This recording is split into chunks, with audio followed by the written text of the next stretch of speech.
Hello everyone, this is Dr. Shikha Gupta from दिवा hospital and IVF centre Jaipur. तो आज मैं आपको यूट्रस के अंदर होने वाली गांठ के बारे में बताने वाली हूँ जिसको कि पॉलिप कहते हैं। अगर हम साधारण शब्दों में कहें तो पॉलिप जो होता है उसको हिंदी में मस्सा कहा जाता है। स्किन पे जिस तरह के मस्से होते हैं उसी तरह के मस्से अगर गर्भाशय में हो जाते हैं तो उसे यूटराइन पॉलिप या सर्वाइकल पॉलिप कहा जाता है। तो जो पॉलिप यूट्रस के अंदर होता है उसे यूट्राइन पॉलिप कहते हैं और जो गर्भाशय के मुख पे हो जाता है उसे सर्वाइकल पॉलिप कहते हैं।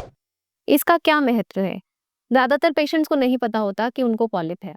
कॉमनली हमारे पास 2 प्रॉब्लम्स के साथ मस्से वाले पेशेंट्स आते हैं या पॉलिप वाले पेशेंट्स आते हैं। उनको कॉमन कंप्लेंट ये होती है कि पीरियड्स के बीच में पीरियड आ गया, फिजिकल रिलेशन के बाद ब्लीडिंग हो गई या उनको कांस्टेंट इन्फेक्शन रहता है, व्हाइट डिस्चार्ज रहता है, स्मेली डिस्चार्ज रहता है। उनकी वजाइना से फाउल स्मेल आता है। पॉलिप्स जो होते हैं कई बार स्पेशली जो सर्वाइकल पॉलिप्स होते हैं, गर्भाशय के मुख पर होने वाले पॉलिप्स जो होते हैं, वो सोनोग्राफी में नहीं दिखाई देते। वो सिर्फ हमें इंटरनल चेकअप में ही दिखाई देंगे। तो इसलिए जो भी इस तरह के पेशेंट्स होते हैं उनमें इंटरनल चेकअप बहुत इंपॉर्टेंट होता है। नहीं तो हम ये प्रॉब्लम को मिस कर सकते हैं और पेशेंट का प्रॉब्लम सॉल्व नहीं होगा।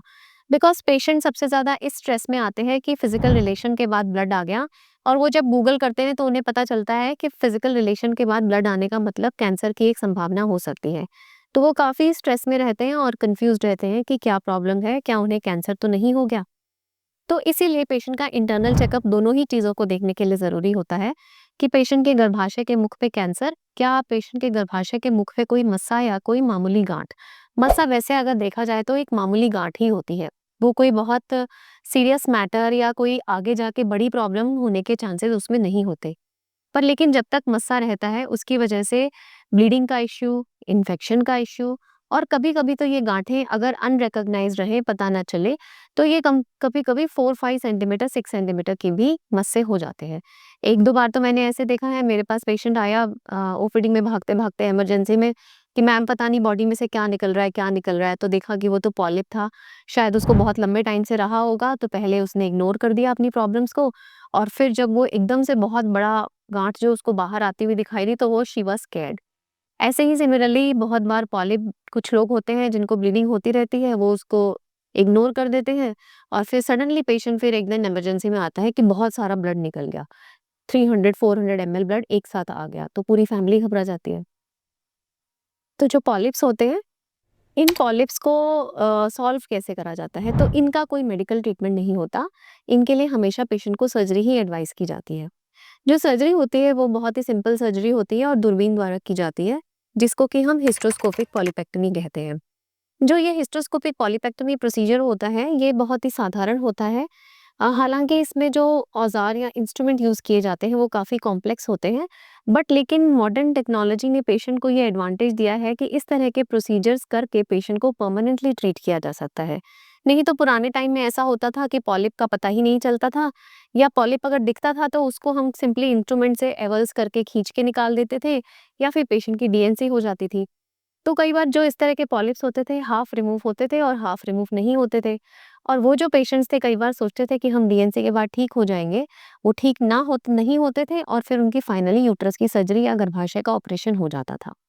बट क्योंकि अब आजकल दूरबीन से निकालने की सुविधा है अपने पास, दूरबीन में हम देखकर पूरा का पूरा पॉलिप निकाल सकते हैं, तो इस वजह से पेशेंट एक सिंपल प्रोसीजर के से हमेशा के लिए ट्रीट हो जाता है। तो जो हिस्ट्रोस्कोपिक पॉलीपेक्टमी होती है वो एक 10 मिनट से लेके 15 मिनट का प्रोसीजर होता है, जिसमें पेशेंट को माइल्ड एनेस्थीसिया देते हैं और पेशेंट के गर्भाशय में एक दूरबीन डालकर और वो जो पॉलिप है उसको बहुत छोटी 2 टू 3 मिलीमीटर्स के सिज़र से हम पूरा का पूरा रिमूव कर देते हैं।